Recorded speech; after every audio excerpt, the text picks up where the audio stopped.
नमस्कार दोस्तों, कैसे हैं आप लोग? आज मैं डिस्कशन करने वाला हूँ एक ऐसे कंपनी के बारे में जिसके ऊपर फाइनली अपडेट आ चुके हैं आईपीओ का।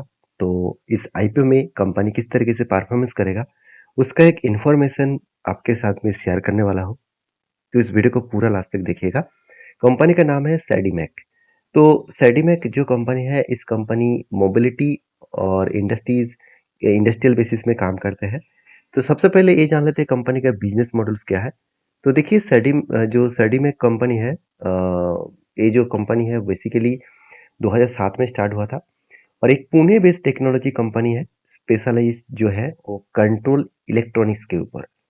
तो कंपनी बता रहे कि डिज़ाइन एंड मैन्युफैक्चरिंग करते हैं और वो भी देखा जाए तो कंट्रोलर्स, उसके साथ-साथ मोटर कंट्रोल प्रोडक्ट एंड साथ ही साथ इंटीग्रेटेड मतलब देखा जाए तो स्टार्टर, जनरेटर, सॉल्यूशन इस तरीके से प्रोडक्ट के ऊपर काम करते हैं।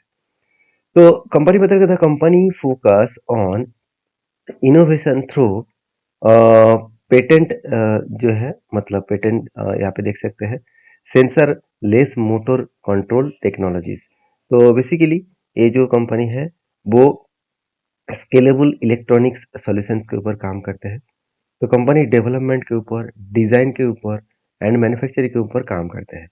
इनमें से कंपनी का जनरेटर्स है, साथ ही साथ टू व्हीलर्स का भी बहुत सारे कंपनी ईसीयू का काम करते हैं। इंटरनल मतलब कमीशंस के ऊपर काम करते हैं। तो पावर व्हीकल्स के ऊपर काम करते हैं। तो इस तरीके से प्रोडक्ट्स के ऊपर कंपनी काम कर रहा है। सीधा सीधा कंपनी का अगर ऑफिशियली वेबसाइट ओपन करूँ तो आपको देखने को मिलेगा स्मॉल इंजन पावर्ड व्हीकल्स के ऊपर, स्मॉल इलेक्ट्रिकल पावर व्हीकल्स के ऊपर, कमर्शियल व्हीकल्स के ऊपर, generator, power tools and outdoor जो पावर्ड मतलब इक्विपमेंट्स है उसके ऊपर भी कंपनी काम कर रहा है।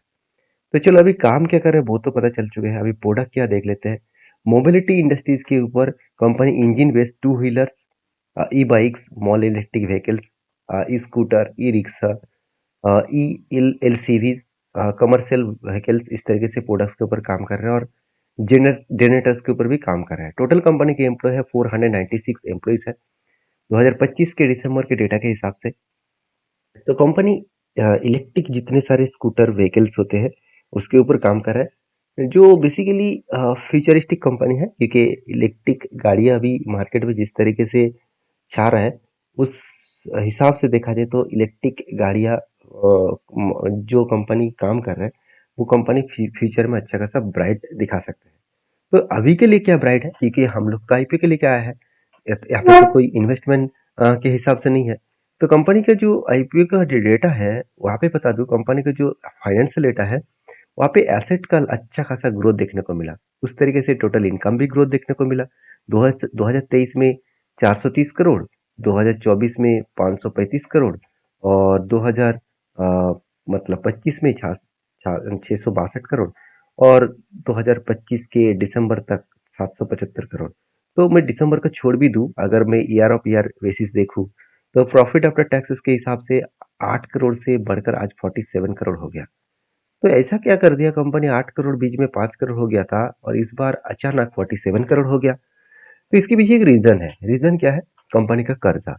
देखिए पिछली बार का जो कर्जा था 2023 में 100 करोड़ का, 2024 में 150 करोड़ और 2025 में करीबन 49 करोड़। तो ओवरऑल बात करें कंपनी का जो कर्जा है वो थोड़ा सा यहाँ पे ज्यादा मतलब ज्यादा था, अभी कम होता देखने को मिले। तो बेसिकली कंपनीज के ऊपर यहाँ पे अच्छा खासा परफॉर्मेंस देखने को मिले। अभी कंपनीज के ऊपर क्या सचमुच में परफॉर्मेंस अच्छा हो रहा है, चलो वो भी मैं आपको दिखा देता हूँ। देखिए कंपनी का जो पेट मार्जिन है वो उतना खास नहीं है। इसका मतलब कंपनी प्रॉफिट तो दिखा रहा है, मतलब प्रॉफिट आफ्टर टैक्सेस का जो मार्जिन है तो वो कम है। मान के चलिए आप 100 रुपया में कोई प्रोडक्ट खरीदारी किए हैं तो आप 15 में बेच रहे हैं तो आपका मार्जिन जो है वो 50% है। तो मतलब आप 50% मार्जिन से काम कर रहे हैं।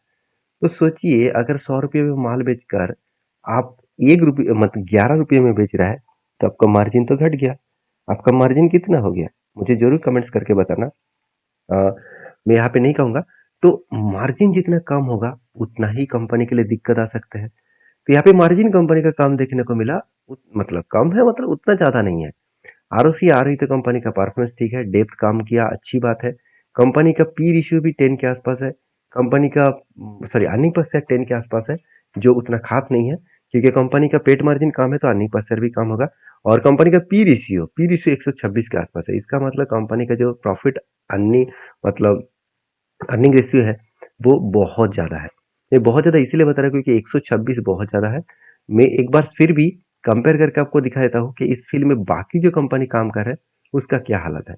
देखिए इस फील्ड में बहुत सारा प्लेयर है, जैसे बॉस लिमिटेड है, जेएफ कमर्शियल है, उसके साथ साथ सोना बीएलडब्ल्यू है, साथ ही साथ मतलब स्केफर इंडिया लिमिटेड है। तो सारे कंपनीज का अगर मैं अर्निंग पर शेयर देखूँ तो सबसे कम मतलब साइड में कई है। तो आप बाकी कंपनीज का देखेंगे तो अच्छा परफॉर्मेंस दिखेगा। सोना बीएलडब्ल्यू का भी सेम टू सेम है। बाकी में अगर वैल्यूएशन के बारे में बात करूँ तो किसी का देखिए 51 है, किसी का 62 है, और किसी का 53 है, किसी का 64 है। तो ओवरऑल वैल्यूएशन के बारे में बात करूँ, सारे कंपनीज को मिलाकर 55% का एवरेज देखने को मिला। और उस जगह पे इस कंपनी का अर्निंग पर शेयर क्या है, सॉरी पी रेशियो क्या है, ओवरऑल 126 के आसपास है। मतलब बहुत ज़्यादा है। तो इस पॉइंट ऑफ बेसिस में कंपनी के ऊपर वैल्यूएशन मुझे ज़्यादा देखने को मिला। बाकी इस आईपीओ क्यों लेके आए हैं वो एक बार मैं आपको साथ शेयर करूँ तो यहाँ पे क्या डेटा अवेलेबल है, मैं एक बार देख लेता हूँ। नहीं, डेटा अवेलेबल नहीं है। तो इस आईपीओ लेने का डेट कौन सा है, चलो वो भी देख लेते हैं। आईपीओ ओपनिंग डेट है 4 मार्च और क्लोजिंग डेट है 6 मार्च। तो अभी मार्च में होगा, तो अभी भी 4 दिन बाकी है। तो अभी अलॉटमेंट का डेट है 9 तारीख और आईपीओ का लिस्टिंग डेट है 11 तारीख। तो ओवरऑल बात करूँ तो कंपनीज के जो रिटेल एक लॉट की कीमत है 14,872 रुपीज़, और रिटेल मैक्सिमम लॉट जो खरीदारी कर पाएंगे 13 लॉट, करीबन 1 लाख, ऑलमोस्ट 2 लाख के आसपास।